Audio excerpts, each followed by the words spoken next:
Mesdames et messieurs, soyez salués où que vous soyez, partout à travers les quatre coins du globe. Alors le temps monte et le torchon continue de brûler, mais d'une manière très forte, du côté du Moyen-Orient, entre l'Iran et Israël. Et oui, les autorités iraniennes ont décidé de frapper mais sur Israël d'une manière très forte, concernant ici les multiples déclarations que Donald Trump, l'ex-président américain, a envoyées du côté des autorités israéliennes d'agir contre l'Iran. Alors, quelque chose qui a fait monter l'adrénaline sur les gardiens de la révolution iranienne et aussi les autorités iraniennes qui sont tellement, et je dis très remontées contre ces propos malveillants de Donald Trump. Alors, qu'est-ce que Donald Trump a déclaré qui fait tant remonter l'adrénaline? Qu'est-ce que les autorités iraniennes comptent faire? Et que disent les autorités israéliennes? C'est dans tout ce cadre que nous allons décortiquer et analyser au sein de cette vidéoconférence. Alors, je vous prie, vous qui nous suivez, de partager massivement la vidéoconférence, de la mettre surtout partout à travers le monde, dans tous les groupes WhatsApp, Facebook, Instagram, où nous pouvons sensibiliser encore plus fort l'éveil de conscience ici sur nos frères africains et panafricains. Et surtout protéger la vidéo avec beaucoup de j'aime et de cœurs. N'hésitez pas de laisser vos avis en commentaire. Si vous n'avez rien à écrire, mettez en commentaire salut, état d'urgence ou encore faites des cœurs. Vous comprenez, c'est très important. Alors, qu'est-ce que Donald Trump a déclaré? D'abord, dans un premier temps, Donald Trump encourage les autorités israéliennes de frapper sur les sites nucléaires. Quelque chose que même Joe Biden a pris un recul. Oui, Papi Joe a pris un recul sur cette décision des Israéliens. Mais c'est dessus que Donald Trump vient encore encourager. Il vient appuyer, il vient soutenir Israël à aller frapper sur les sites nucléaires.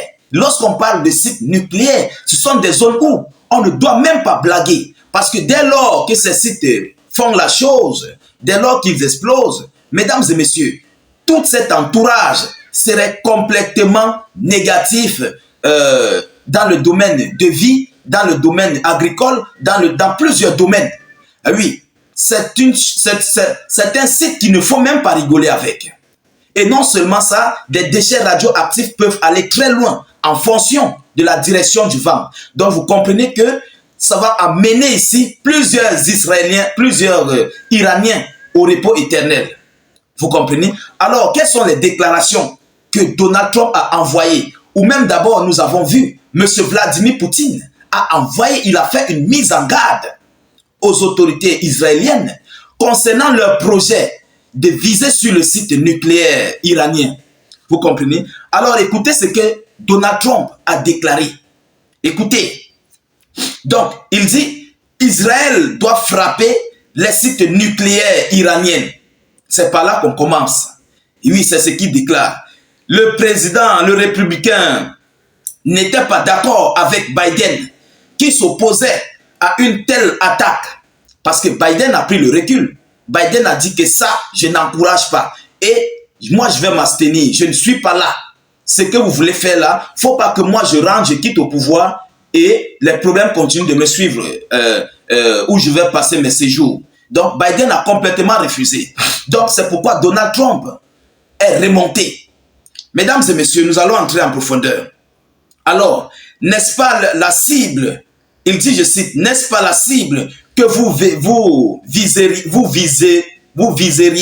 Il pose la question à Israël, que c'est cette cible que vous allez viser. On le pense bien. N'est-ce pas la cible que vous viseriez? Les armes nucléaires représentent le plus grand risque.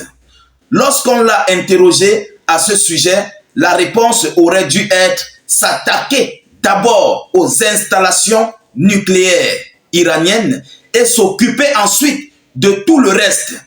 Donc, lorsqu'on va détruire les installations nucléaires iraniennes, ensuite, on va commencer à suivre les zones gazières, les zones pétrolières, les industries d'armement, les sites militaires et autres, tout ce qui s'ensuit.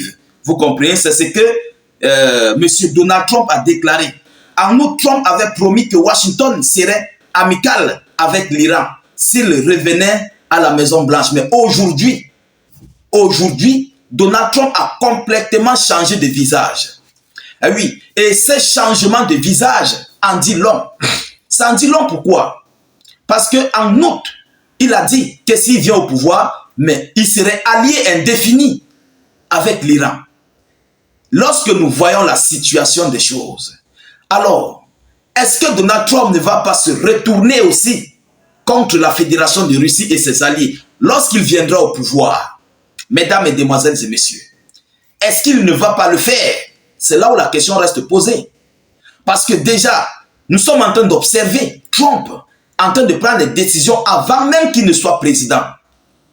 Il a dit que lorsqu'il serait président, il va revenir mettre la paix du côté de l'Ukraine. Mais lorsque nous voyons les arguments, l'argumentation de Trump dans le monde, ces derniers jours, nous sommes en train de constater que Trump est en train de prendre les idéologies des démocrates, les idéologies de Biden et autres. On ne sait pas si ça fait partie de sa campagne présidentielle pour ici attirer plus de démocrates en sa faveur. On ne le sait pas vraiment. Et ça pose beaucoup d'inquiétudes. Du côté des autorités iraniennes, ils ont été clairs, ils ont été directs. Si Israël essaye de cibler, de détruire ces installations nucléaires, mais ils vont complètement, je dis, ils vont nettoyer totalement Israël. C'est ce qu'ils ont dit. Ils vont effacer Israël de la carte. Oui, parce que pour eux, Israël est un pays de nuisance. Selon les Iraniens, selon ici, selon le groupe islamique des Arabes, vous comprenez? Ils disent que Israël doit partir. Mesdames, mesdemoiselles et messieurs, voilà la situation qui est en train de prendre une nouvelle tournure, un nouveau visage. Alors, si Donald Trump soutenait Israël, est-ce que Israël va le faire? Mesdames et messieurs, on se pose des questions. Parce que Israël a besoin de gens capables. Israël a besoin de gens encourageants, forts.